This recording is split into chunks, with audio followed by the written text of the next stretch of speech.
आज 30/5/66 का क्लास चल रहा था। 2 पेज के मध्याह्न में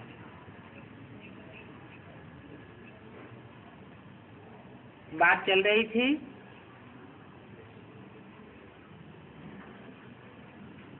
वो भक्त लोग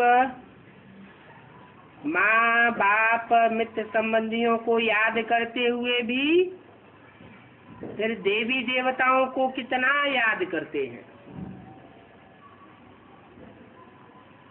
तो याद व्यभिचारी हुई या व्यभिचारी हुई?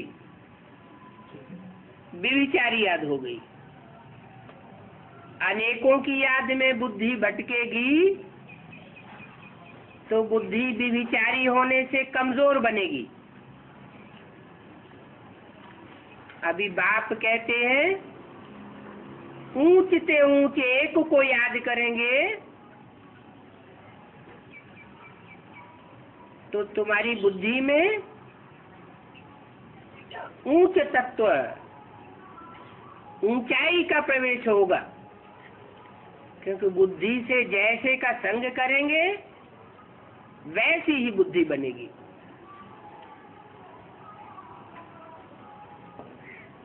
देवताओं को याद भी करते रहते हैं, फिर पानी में स्नान करते हैं। नदियों को पतित पावनी समझते हैं। अच्छा, गंगा जल का लोटा मंगा लो, दिखाते हैं तीर मारा और गंगा निकल आई। अब ये तो ज्ञान के तीर की बात है। कोई को बात का ऐसा तीर मारा जाता है कि उसको लग जाता है। दिल में जो बात लग जाती है वो बार बार याद आती रहती है, बड़ा परिवर्तन हो जाता है। तो कोई तीर मारने की बात नहीं है, कोई आत्मा को बात का तीर मार करके उसे निकालने की बात है ज्ञान में।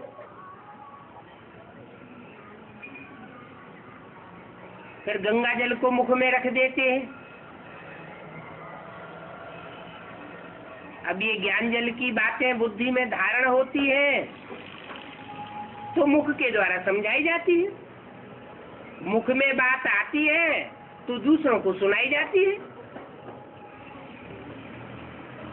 भक्ति मार्ग में फिर मरते समय गंगा जल मुख में डालते हैं। वो तो पानी के जल की बात नहीं है,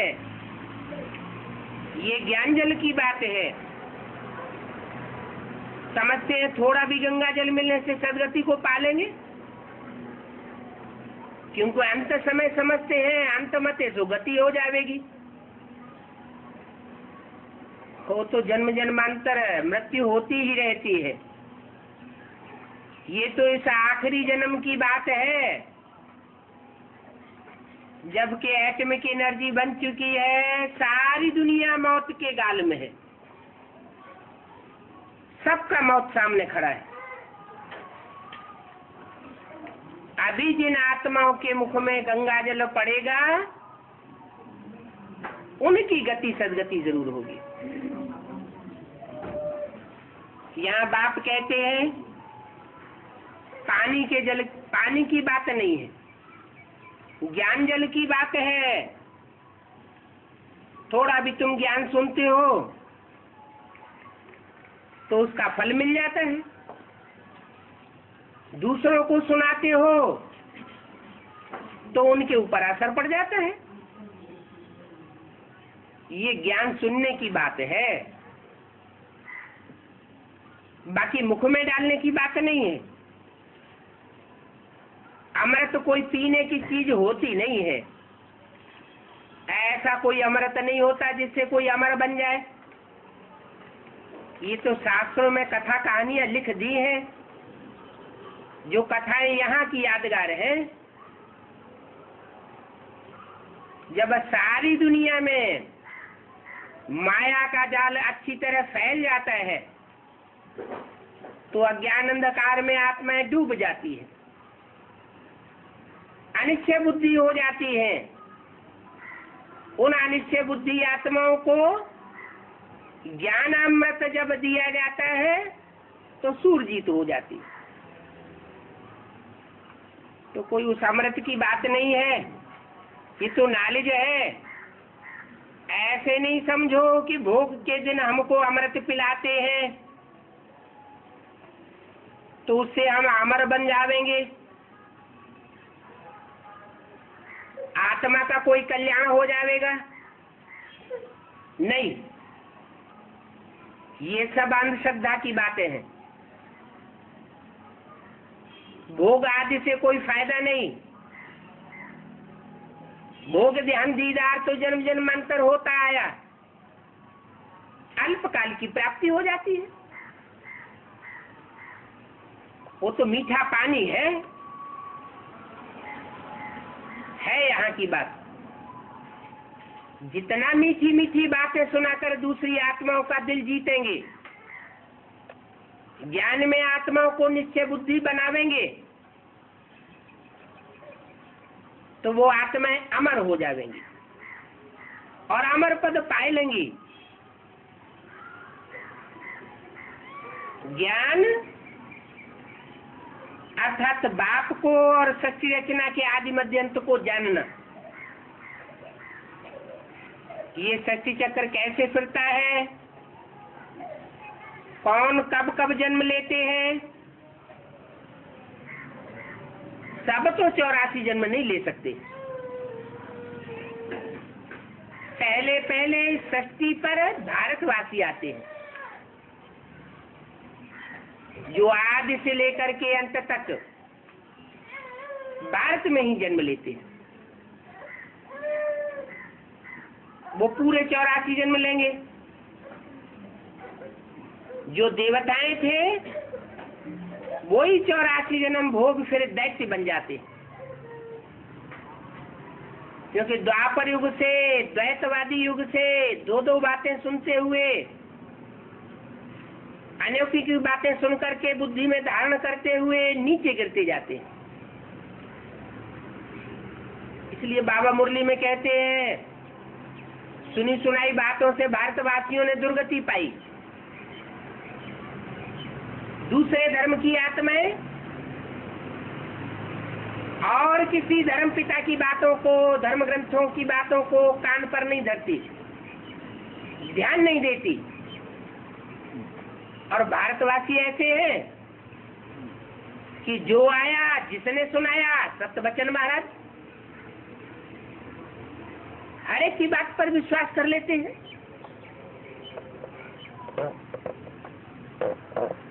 बाप कहते हैं अनेकों से ज्ञान सुनेंगे तो व्यभिचारी ज्ञान हो जाएगा। 63 जन्म तो सुनते सुनते भारतवासियों की दुर्गति हुई। अभी मैं सदगति करने के लिए आया हूं, तो अनेकों की बातें नहीं सुनो, एक ऊंच से ऊंच को पहचानो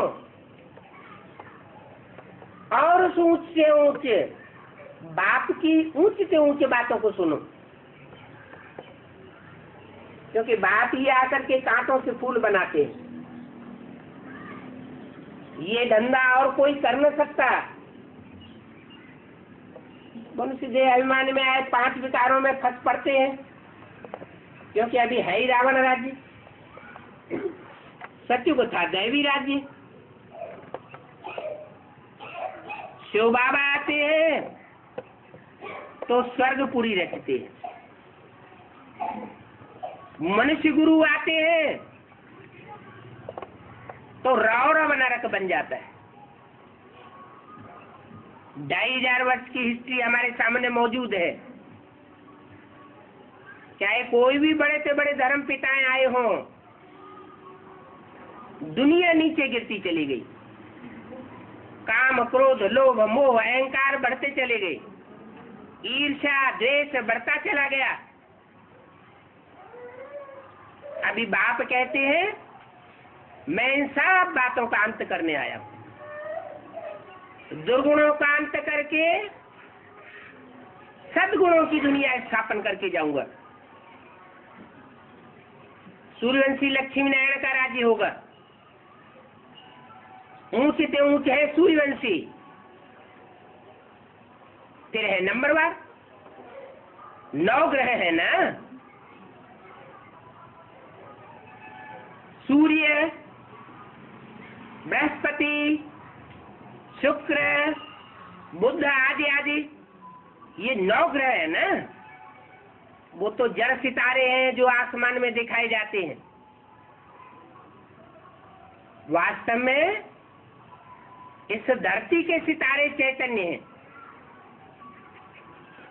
उनमें कोई ग्रहों के रूप में पूजे जाते हैं, जिन्होंने संगम युग में जबकि बाप आते हैं पवित्रता का पालन किया है, उनकी पूजा होती है। वो 9 ग्रह अष्ट देवताएं भारत में पूजे जाते हैं। उनमें एक एक के फॉलोअर्स भी हैं। सूर्य के फॉलोअर्स सूर्यवंशी होंगे, चंद्रमा के फॉलोअर्स चंद्रवंशी होंगे,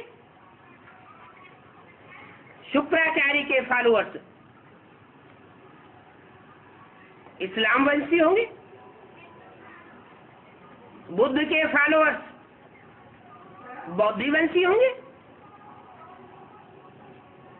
तो ये 9 ग्रहों का जो अपना अपना सितारा है, उसे एक एक सितारे में अपनी अपनी दुनिया समाई हुई है। ऊपर के जड़ सितारों की बात नहीं है, ये धरती के चैतन्य सितारे हैं। पहले पहले होता है सूर्यवंशी लक्ष्मी नारायण का राज्य सतयुग में। अभी तुम जानते हो ये सूर्यवंशी स्थापना हो रही है। ऊंचे से ऊंचे धर्म पिता आकर के ऊंचे से ऊंचे धर्म स्थापन करता है। ऊंचे से ऊंचा धर्म है ही देवी देवता सनातन धर्म। तो तुम बच्चों की है विनाश काले प्रीति बुद्धि। विनाश सामने खड़ा है। आज से 70 साल पहले एटॉमिक एनर्जी का नाम निशान नहीं था दुनिया में। जब से भगवान बाप इस सृष्टि पर आया नई सृष्टि बनाने के लिए, तब से ये दुनिया की संहार करने की सामग्री भी तैयार होने शुरू हुई। एक तरफ स्थापना का काम गुप्त रूप में चलता है। भगवान के साथ पांडव होते हैं, शक्तियां होती हैं, उनके द्वारा गुप्त कार्य चलता रहता है। और दूसरी तरफ उसी समय से एटॉमिक एनर्जी बनना शुरू होती है।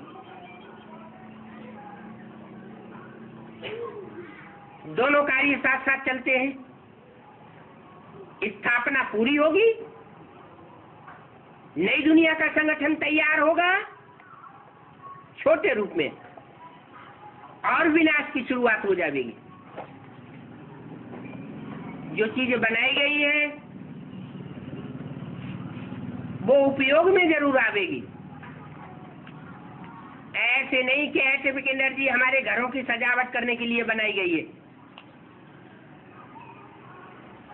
इसलिए तुम इन बातों को समझते हो, ज्ञान सूर्य से डायरेक्ट समझते हो, सन्मुख बैठ करके समझते हो। इसलिए तुम्हारी है विनाश काले प्रीति बुद्धि, और उन सब ग्रहों को फॉलो करने वालों की है विपरीत बुद्धि। सूर्यवंशियों की है प्रीति बुद्धि, और बाकी सब की है विपरीत बुद्धि। सब विनाश को पावेंगे। इसलिए तुम्हारी है विजयंती। माला भी बनती है वैजयंती माला, क्योंकि सत्य के अंतकाल में तुम विकारों पर विजय पाते हो,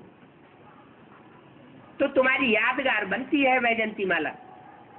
माला अर्थात संगठन। 5 विकारों पर विजय पाने वालों की यादगार है वैजयंती माला। सारी विश्व पर तुम विजय पाते हो। उन धर्मों के फॉलोअर्स हुए हिटलर, नेपोलियन, मुसोलिनी। उन्होंने भी विश्व पर विजय प्राप्त करने की आकांक्षा की, लेकिन वो मनुष्य गुरुओं के फॉलोअर्स थे। मनुष्य गुरु हिंसा करना सिखाते हैं।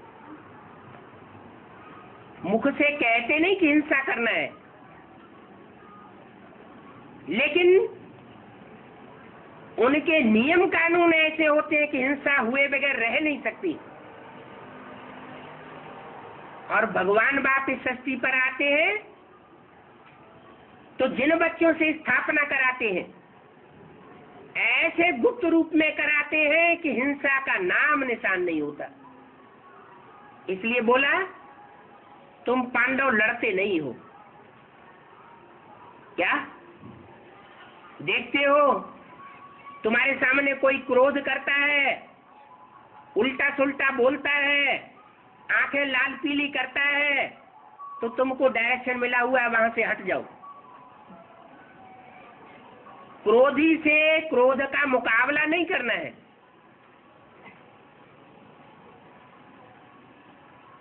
तो दोनों तरफ से लड़ाई होती है। एक हाथ से तो ताली बजती नहीं। तो तुम हट जाओगे तो वो शांत हो जाएगा। तो बताया आलतू फालतू बातों को एक कान से सुनो, दूसरे कान से निकाल दो। फालतू बातों से जवाब नहीं देना। कोई ग्लानि करता है तुम्हारे सामने, सुनी अनसुनी कर देना चाहिए। ग्लानि का जवाब ग्लानि से नहीं देना है। कीचड़ को कीचड़ से साफ नहीं किया जाता, साफ पानी से साफ किया जाता है। तो ऐसे ही कोई ग्लानि करता है, गाली देता है, तो वो अपना हिसाब किताब पूर्व जन्म का पूरा कर रहा है। हमको उसका जवाब नहीं देना। अगर हो सकता है तो मीठी मीठी बातें सुना करके उसको ज्ञान का डोज देना है। हो सकता है वो शांत हो जाए, उसकी महिमा की बातें सुनाओ। महिमा अपनी सबको प्रिय है, देवताओं को भी अपनी महिमा प्रिय है। चोर चकार होते हैं, उनके सामने उनकी महिमा करो तो उनको भी प्रिय लगता है। चोर के सामने कहो तुम चोर हो तो उसको बुरा लगेगा। तो मीठा मीठा ज्ञान सुनाना है। कोई को तीखा तीर नहीं मारना है जो वो घायल हो जाए और घायल होकर के अपोजिशन में आ जाए। फिर स्टेज भी देखनी होती है। कोई की अवस्था बहुत अच्छी है, किसी कारणवश वो विरोध में आ जाता है, ग्लानि करता है, पावरफुल आत्मा है, तो थोड़ा सा उसको तीर मारा जा सकता है। क्योंकि देखते हैं बार बार कहने पर भी बात को सुनता नहीं, तो तीर मारना पड़ता है। जैसे राम के बाण मशहूर है, दवाइयाँ भी दी जाती है, तो कोई कोई तीखी दवाइयाँ होती है, फौरन असर करने वाली दवाइयाँ होती है, तो उनका नाम रखा जाता है रामबाण दवाई। तो राम के बाण प्रसिद्ध है। जब कोई तरीके से सफलता न मिले तो रामबाण उपयोग किया जाता है।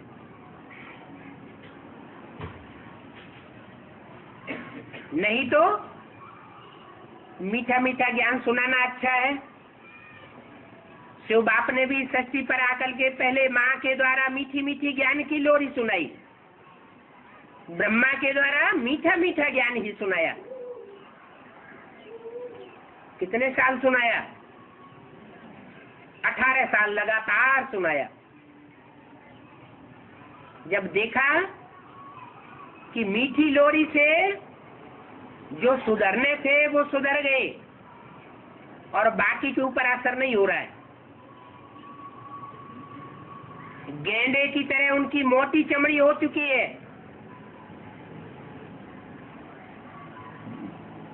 तो जो अव्यक्त वाणी के रूप में अरई मारते थे, वो अरई के लिए भी बोल दिया कि अव्यक्त पार्टी भी धीरे धीरे बंद हो जाएगा, क्योंकि अव्यक्त वाणी में जो तीखा तीखा बोलते थे उसका असर बच्चों के ऊपर नहीं हो रहा है। तो लास्ट में धर्मराज का रूप पकड़ना पड़ता है, सदगुरु का रूप पकड़ना पड़ता है। सदगुरु का पाठ सख्त पाठ होता है।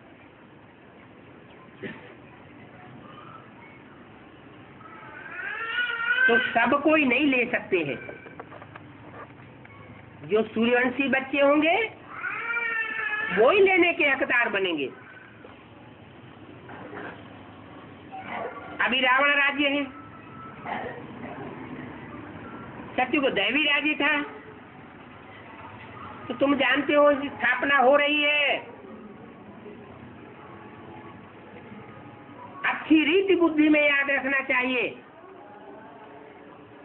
कि जो स्थापना हो रही है उस विश्व में हम मालिक बनने वाले। हमारा बाप मालिक है तो मालिक के बच्चे भी हम मालिक बनने वाले। हम भारतवासी जो अभी कलयुग में है तो फिर बदल करके स्वर्ग में जाएंगे। इस पुरानी दुनिया को छोड़ना है। इस दुनिया के संबंध विकारी हैं, काम क्रोध लोभ मोह पैदा करने वाले हैं। इनको संबंध नहीं कहना चाहिए, इनको कहना चाहिए बंधन। आज की दुनिया के संबंध बंधन है, क्योंकि दुख देने वाले हैं। और कल जो दुनिया आने वाली है तुम बच्चों के लिए, वहां होगा संबंध। संबंध से होना चाहिए सुख और बंधन से होता है दुख। तो पुरानी दुनिया को बुद्धि से छोड़ते जाना है। तुम विकारी बंधन से निकल निर्विकारी संबंध में समाये जाते हो। फिर दूसरे जन्म में विकारी बंधन आवेंगे, जब द्वापर युग आवेगा। सतयुग में तो होता है निर्विकारी संबंध। इस समय सब आसुरी बंधन में, क्योंकि सारी शक्ति पर असुरों का राज्य है।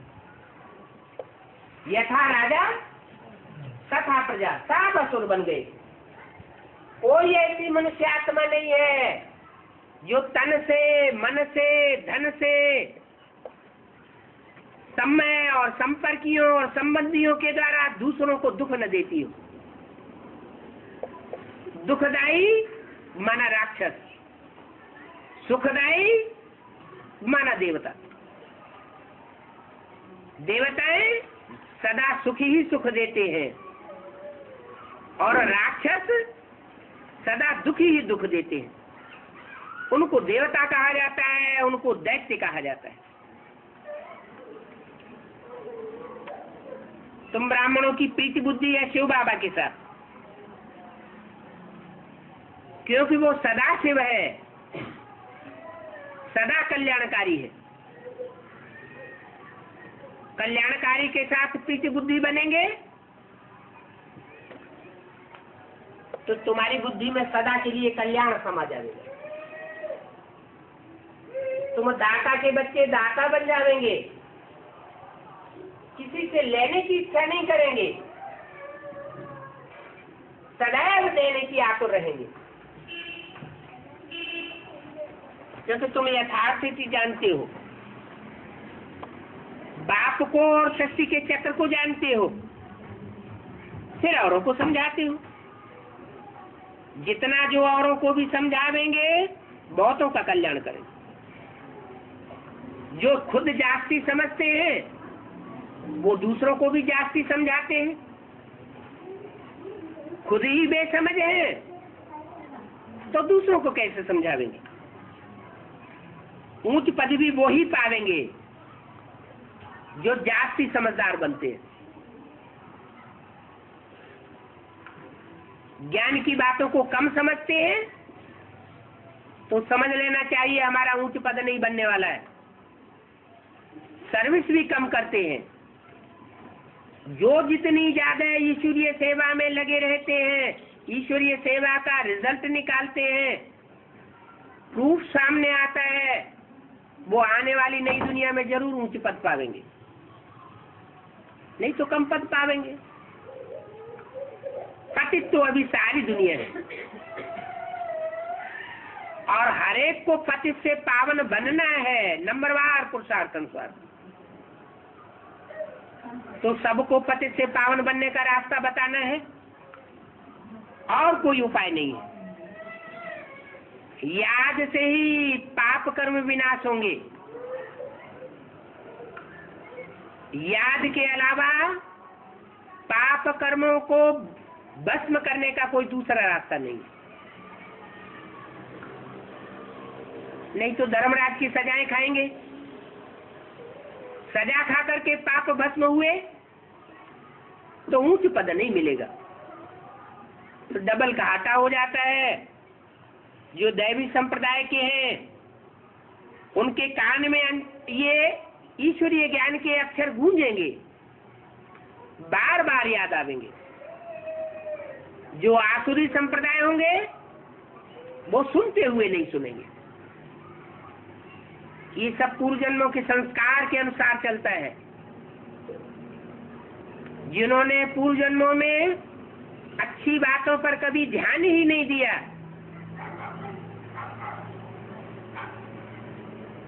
बुरी बातों को ही फॉलो किया, उनकी आत्मा में ऐसा संस्कार भर जाता है कि वो अच्छाई को रिसीव नहीं करते, दुष्टों का ही संग देते हैं। जैसे भीष्म पितामह, शास्त्रों में बात आई है कि भीष्म पितामह बहुत ज्ञानी थे, जन्म के सन्यासी थे, पवित्र थे, लेकिन उनकी वो पवित्रता काम नहीं आई।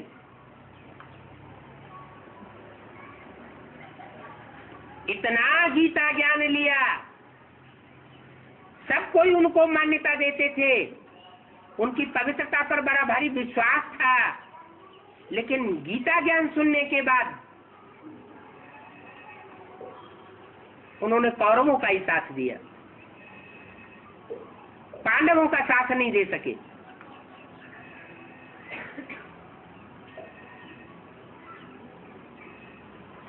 नहीं तो जो देवी देवता सनातन धर्म के होंगे वो बात को सुन करके फट कन्वर्ट हो जाएंगे।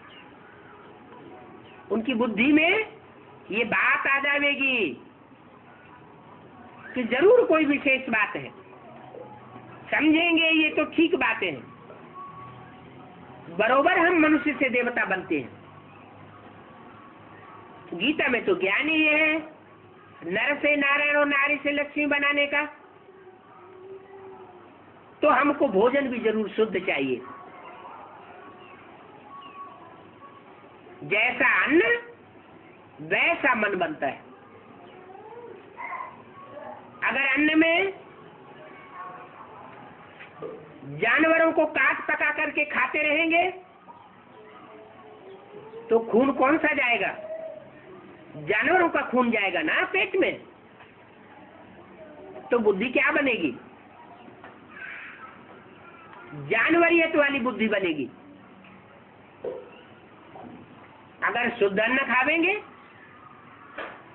शाकाहारी भोजन खावेंगे, तो जानवरों का वो खूंखारपना नहीं आवेगा।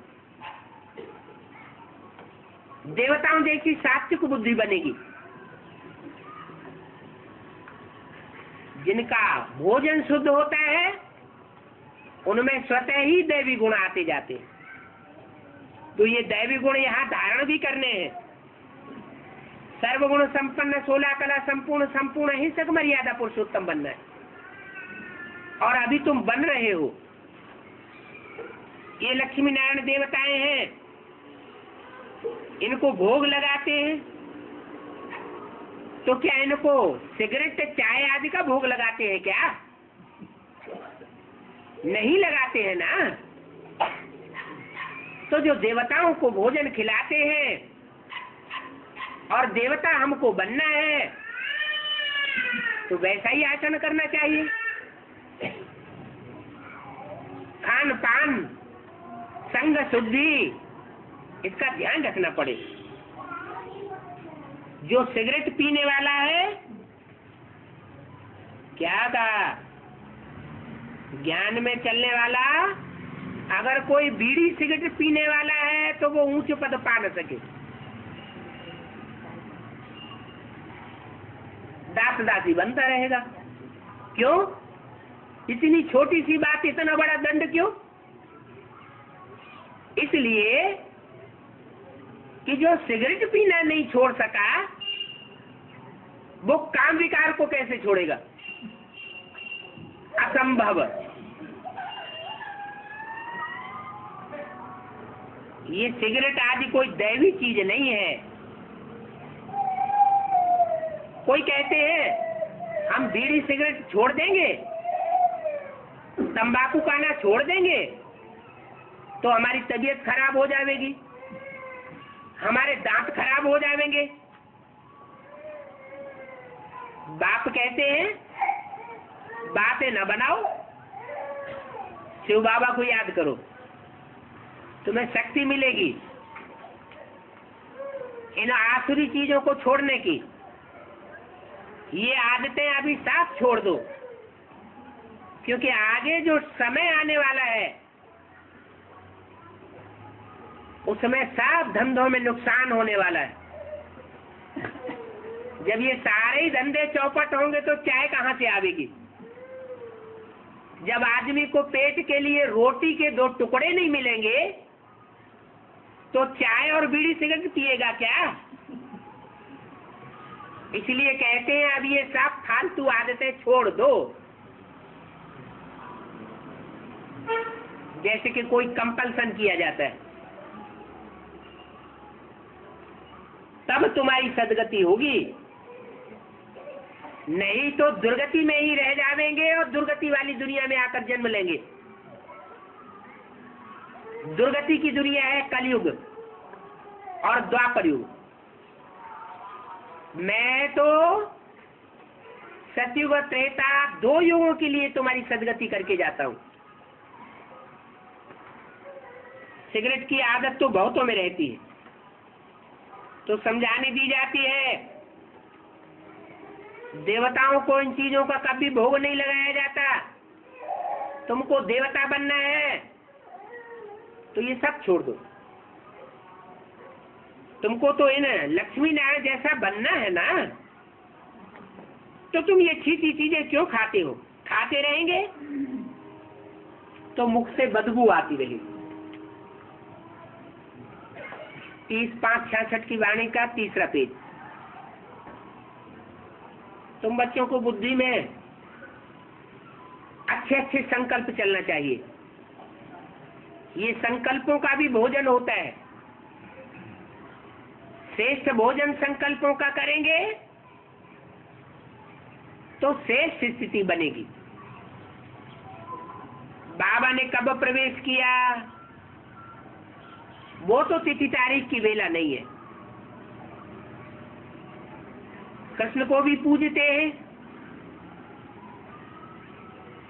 उनकी तो तिथि तारीख जन्मदिन आज सब मनाते हैं, वेला भी बताई है।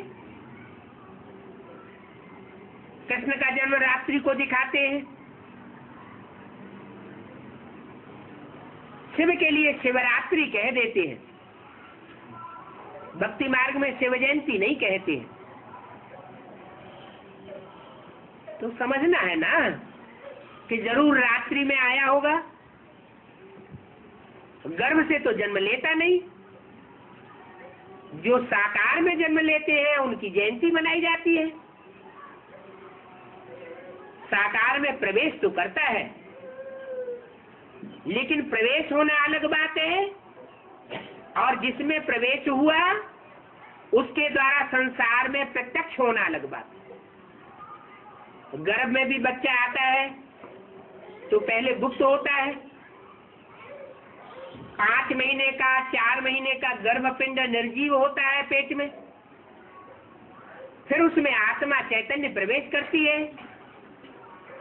तो प्रवेश करने का पता तो नहीं चलता कब प्रवेश किया। ऐसे ही शिव भी जब आता है सृष्टि पर कोई मनुष्य तन में, तो पता नहीं चलता वो कब आया, कब आता है, कब चला जाता है। हाँ, जिस मुकर्रर रथ में वो प्रवेश करके पाठ बजाता है, उस मुकर्रर रथ के द्वारा संसार में भगवान के रूप में प्रत्यक्ष होता है। अखबारों के द्वारा प्रत्यक्ष होता है, टीवी के द्वारा प्रत्यक्ष होता है, रेडियो के द्वारा प्रत्यक्ष होता है, ईमेल के द्वारा प्रत्यक्ष होता है। तो जैसे गुप्त गर्भ में रहने वाला बच्चा जब बाहर आता है तो संसार में प्रत्यक्ष होता है।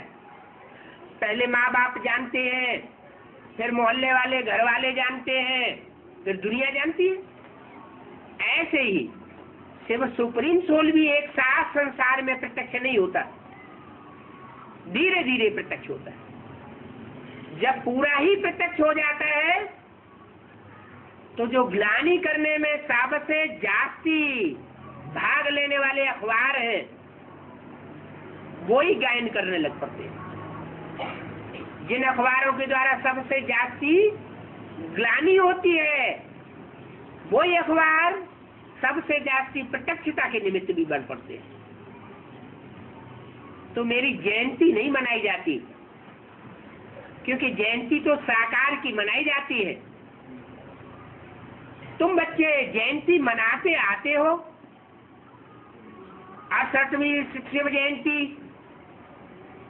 58 नंबर की शिव जयंती, ये देख करके भक्ति मार्ग वालों का फॉलो करके मनाते हो। नहीं तो तुमको भी पता नहीं है शिव कब आया। जब मालूम ही नहीं है तो क्यों मनाते हो? शिव जयंती शिव के आधार पर नहीं है, क्योंकि शिव अपने को कभी स्वयं प्रत्यक्ष नहीं करता। शिव बाप बच्चों के द्वारा प्रत्यक्ष होते हैं। उनका अच्छे से अच्छा बच्चा है कृष्ण बच्चा, वो कृष्ण बच्चे के द्वारा प्रत्यक्ष होते हैं। कृष्ण बच्चा और उसके संगी साथी बच्चे, तो वो अष्ट देवताएं भी हैं जिनके द्वारा बाप की प्रत्यक्षता होती है, जिनके लिए बोला है बाप का जन्म दिवस सो तुम बच्चों का जन्म दिवस। बाप की जयंती अकेले नहीं होती है, तुम बच्चों के साथ जयंती होती है। तो रात्रि दिखाते हैं, शिवरात्रि किस समय कितने मिनट आदि सारा हिसाब है। कृष्ण का तो हिसाब है, शिव जयंती का कोई हिसाब नहीं। बाप कहते हैं मैं तो हूँ निराकार। जयंती तो साकार की मनाई जाती है। जैसे और मनुष्य जन्म लेते हैं वैसे मेरा जन्म थोड़ा ही होता है। मेरा तो दिव्य अलौकिक जन्म है। मैं इनमें प्रवेश करता हूँ। मनुष्य आत्माएं भी प्रवेश करती हैं, लेकिन मनुष्य आत्माएं जिसमें प्रवेश करती है उनका चेहरा मोहरा बदल जाता है।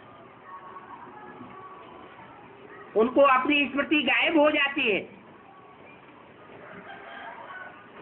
और मैं प्रवेश करता हूं तो जिसमें प्रवेश करता हूं उसका चेहरा मोहरा नहीं बदलता, उसको अपनी स्मृति भी रहती है और ज्ञान भी सुनता है। जैसे गुलजार दादी में मनुष्य आत्मा ब्रह्मा की सोल अर्थात कृष्ण की सोल प्रवेश करती है तो उनको सब भूल जाता है। और ब्रह्मा बाबा में जब शिव का प्रवेश होता था तो उनको सब कुछ याद रहता था। उनका चेहरा मोहरा बदलता भी नहीं था। गुलजार दादी का चेहरा मोहरा बदल जाता है, आंखें बड़ी बड़ी हो जाती है, अव्यक्त स्टेज बन जाती है। इससे साबित होता है कि सुप्रीम सोल केवल दिव्य जन्म लेता है। स्थूल रूप में उसके प्रवेशता की यादगार नहीं है। मैं इनमें प्रवेश करता हूं, इसमें प्रवेश करता हूं ऐसे क्यों नहीं कहा? एक वचन बोलना चाहिए ना। इसमें नहीं बोला, इनमें प्रवेश करता हूं। क्यों बोला? क्योंकि प्रजापिता और ब्रह्मा, राम और कृष्ण दो विशेष आत्माएं हैं जिनमें प्रवेश करके शिव सुप्रीम सोल विशेष पाठ बजाता है। तो मैं इनमें प्रवेश करता हूँ फिर चला जाता हूँ। बैल पर सारा दिन थोड़ी सवारी वो कर सकते हैं। कहाँ चला जाता हूँ? परमधाम वापस चला जाता हूँ? नहीं। और दूसरे दूसरे बच्चे हैं जो रुद्रमाला के मणके हैं, जिन रुद्राक्ष में मुख दिखाई जाते हैं। कोई में एक मुख, कोई में 4 मुख, कोई में 2 मुख, 14 मुख के रुद्राक्ष के मणके होते हैं। वो इस बात की यादगार है कि अनेक आत्माओं ने उनमें प्रवेश किया है और साथ साथ शिव ने भी प्रवेश किया है। इसलिए रुद्र की अक्ष, अक्ष माने आंख, वो रुद्र की आंख भी दिखाई जाती है। माना शिव की प्रवेशता की यादगार है मुख लेने की। तो वो रुद्राक्ष के मणके हैं, 108 मणके हैं। उनमें एक है मुकर्रर जो आदि में भी और अंत में भी मुकर्रर होता है। बाकी का किसी में प्रवेशता का पता नहीं चलता है। एक में प्रवेशता का पता चलता है, वो दिव्य जन्म गाएगा। तो मैं आता हूं फिर चला जाता हूं। मुझे जिस समय बच्चे याद करते हैं मैं हाजिर हो जाता हूं। बाप आकर बच्चों से मिलते हैं। क्या कहा? वो सुप्रीम सोल बाप बच्चों से आकर के मिलते हैं।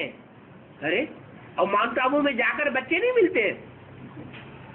क्या साबित हुआ? ब्रह्मा के तन में जब शिव आता था तो बच्चे माउंट आबू में जाकर मिलते नहीं थे? मिलते थे, लेकिन गलत फहमी से मिलते थे। समझते थे हम बाप के पास जाते हैं, लेकिन था कौन? कौन सा पार्ट था? माँ का पार्ट था। बाप से तो वर्षा मिलता है, मुक्ति और जीवन मुक्ति का वर्षा मिलता है। माँ के द्वारा वर्षा नहीं मिलता। माँ के द्वारा पालना मिलती है, ज्ञान का दूध मिलता है, प्यार मिलता है, सहयोग मिलता है, सहनशीलता की शक्ति मिलती है।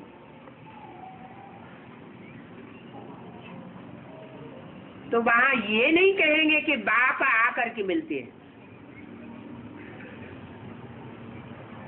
ये तो अब की बात है, जबकि प्रत्यक्षता होने वाली है, सूर्य उदय होने वाला है, ज्ञान सूर्य प्रकट होता है, तो स्वयं बच्चों से जाकर के मिलता है। जब आते हैं तो गुड मॉर्निंग करते हैं। क्या मॉर्निंग माना? सवेरा। कौन सा सवेरा? सत्यगुरु की सवेरा आने वाला है। और गुलजार दादी में आते हैं तो गुड मॉर्निंग करते हैं या गुड नाइट करते हैं? क्या करते हैं? गुड नाइट करते हैं। क्यों? चंद्रमा। क्योंकि चंद्रमा जो रात्रि का स्वामी है, जिसे राकेश कहते हैं, राका माने रात्रि, ईश माने स्वामी, जो रात्रि का स्वामी है वो गुलजार दादी में प्रवेश करता है। इसलिए गुलजार दादी के द्वारा ब्रह्मा की सोल गुड नाइट करती है। और सूर्य आते हैं बच्चों से मिलने के लिए तो गुड मॉर्निंग करते हैं। बच्चों से मिलते हैं, गुड मॉर्निंग करते हैं। जैसे मनुष्य एक दो में मिलते हैं तो राम राम और नमस्ते करते हैं। ये तो रूहानी बेहद का बाप है। कैसे मैं तुम सब बच्चों का बाप हूँ? क्या किन बच्चों का बाप हूँ? है? एक दो का बाप हूँ या 500 करोड़ का बाप हूँ? है? 500 करोड़ का बाप है। लेकिन यहाँ तो बोला मैं तुम सब बच्चों का बाप हूँ, तुम सब बच्चों का।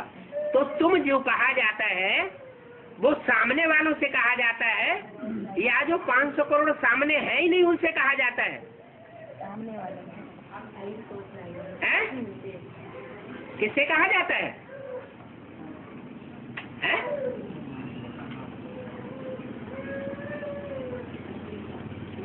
किससे कहा जाता है? बाप को पहचान। सामने वालों से तुम कहा जाता है ना।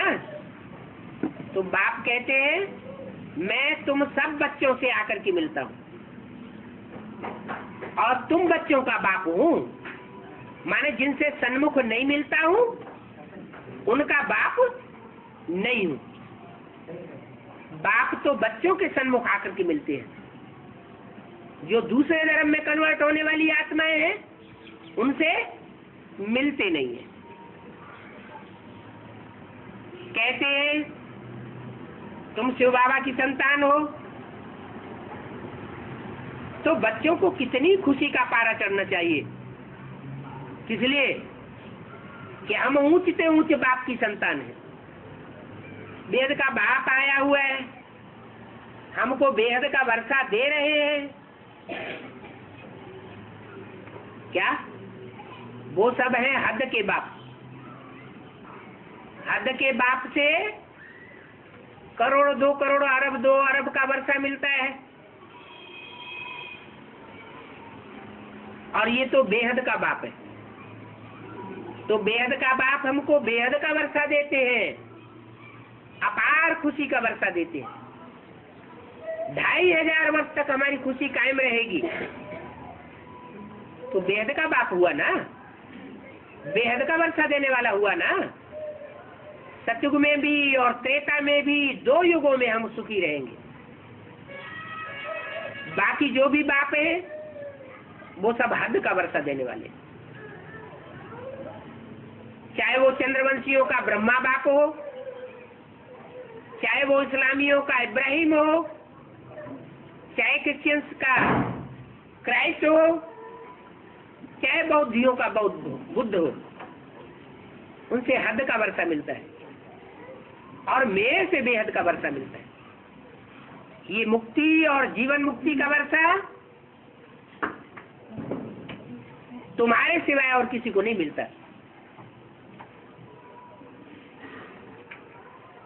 तो बच्चे बाप को देख करके खुश होते हैं। ढेर बच्चे हैं, बच्चे जानते हैं हमको बाबा स्वर्ग का लायक बनाए, फिर स्वर्ग की राजाई देते हैं। पहले लायक बनाते हैं, फिर राजाई देते हैं। प्रजा भी तो ऐसे कहेगी ना कि हमारा राज्य है, जैसे भारतवासी कहते हैं ये हमारा भारत देश है, तो तुम भी कहेंगे ये स्वर्ग का राज्य हमारा है, हमारे बाप का है। प्रजा भी कहेगी हमारा राज्य है, और दूसरे धर्म वालों का राज्य नहीं है। दूसरे धर्म की आत्माएं सब जाकर के परम धाम में बैठेंगी, उनको मुक्ति मिलेगी, जीवन मुक्ति नहीं मिलेगी। और तुमको जीवन मुक्ति भी मिलती है और दुख दर्दों से मुक्ति भी मिलती है, तो तुम्हारी डबल प्राप्ति है। अभी तुम बच्चे समझते हो कि हम नरकवासी हैं, फिर स्वर्गवासी बनेंगे। अभी सिर्फ बाप और वर्षों को याद करना है, और तो कोई तकलीफ बाबा बच्चों को नहीं देते हैं। रहो भी भल गृहस्थ व्यवहार में, क्या कोई कंपल्सन नहीं है कि गृहस्थ व्यवहार छोड़ना है। अगर बाल बच्चों का बंधन है परवरिश का, तो भले गृहस्थ व्यवहार में रहो। ऐसे थोड़ा ही है कि सबको यहाँ आकर के बैठना है। सबको माना जो भी बच्चे हैं, जिनको छोटे छोटे बच्चों की पालना का बंधन है, उनको बाप के पास जाकर के नहीं बैठना। बच्चे पैदा किए हैं तो उन बच्चों की परवरिश भी करनी है। ऐसे नहीं बच्चे तुम पैदा करते जाओ और परवरिश करने के लिए बाप के ऊपर सौंपते जाओ। नहीं, अपना कर्म बंधन तुमको काटना है। ये सब यहाँ आकर के भाग आवे तो इतने सबको बाबा कहाँ रखेंगे। किस समय की बात बताई? ये उस समय की बात बताई जिस समय ब्रह्मा बाबा जीवित थे। अंत के लिए बात अलग है। अंत में तो जो भी 9 लाख आत्माएं होंगी, बाप के डायरेक्ट बच्चे होंगे, वो पालना लेंगे ही।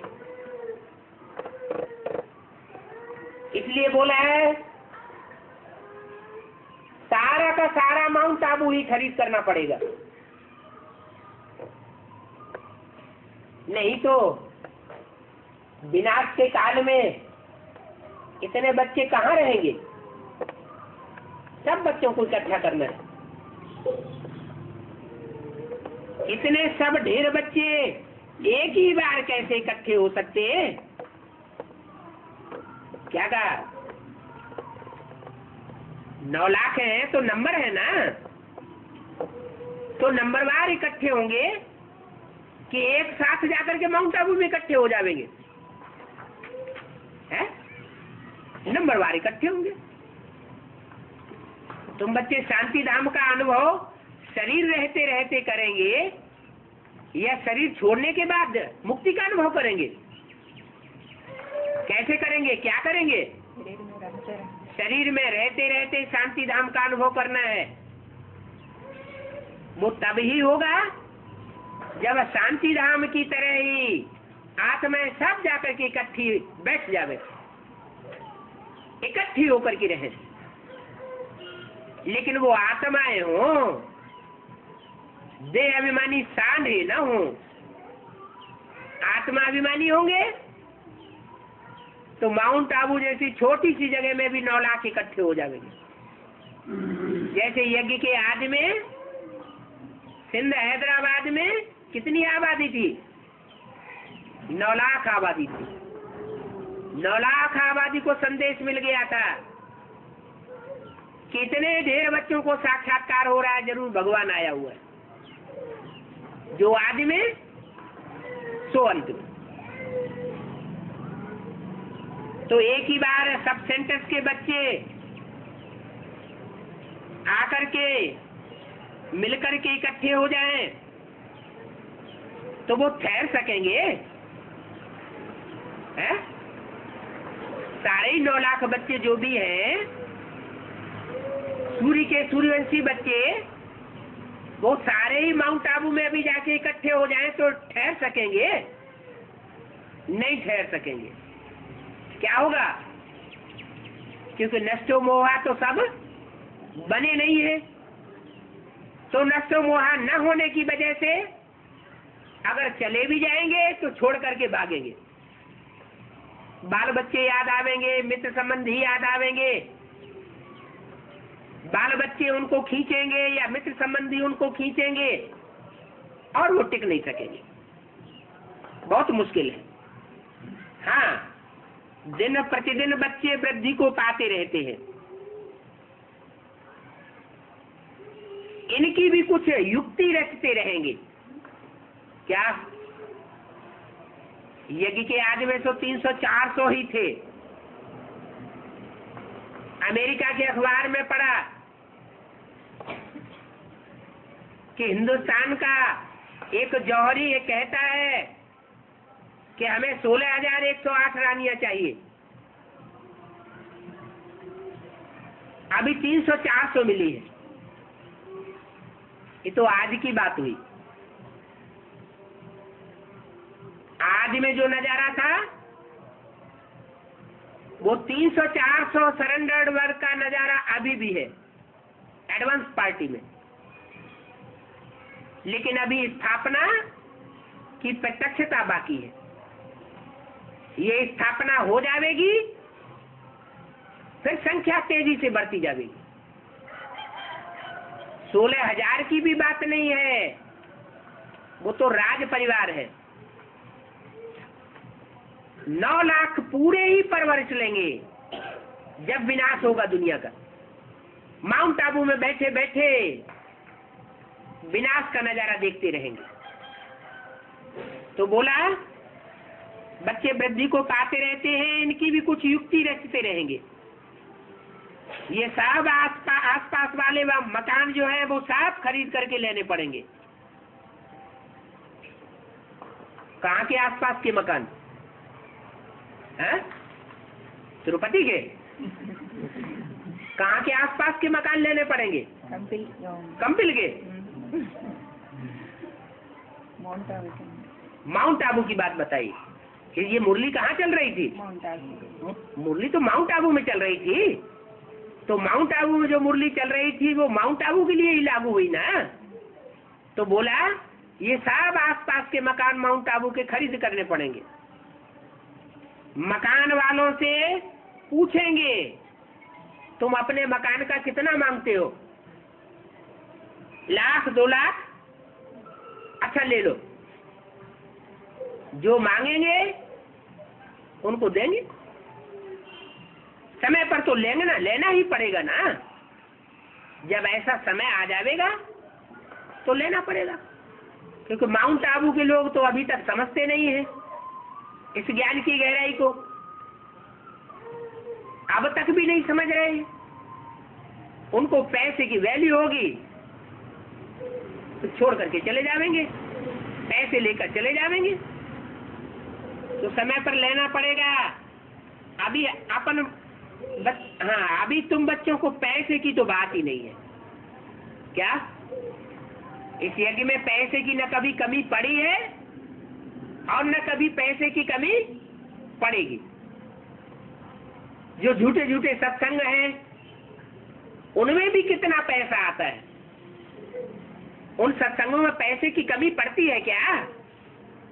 नहीं पड़ती है ना। तो बाप भी कहते हैं भले सारा माउंट आबू खरीदना पड़े, बच्चों को इकट्ठा करने के लिए भले हेलीकॉप्टर भी लेना पड़े, लेकिन पैसे की कोई परवाह नहीं है। बहुत पैसा आता रहेगा। ओम शांति।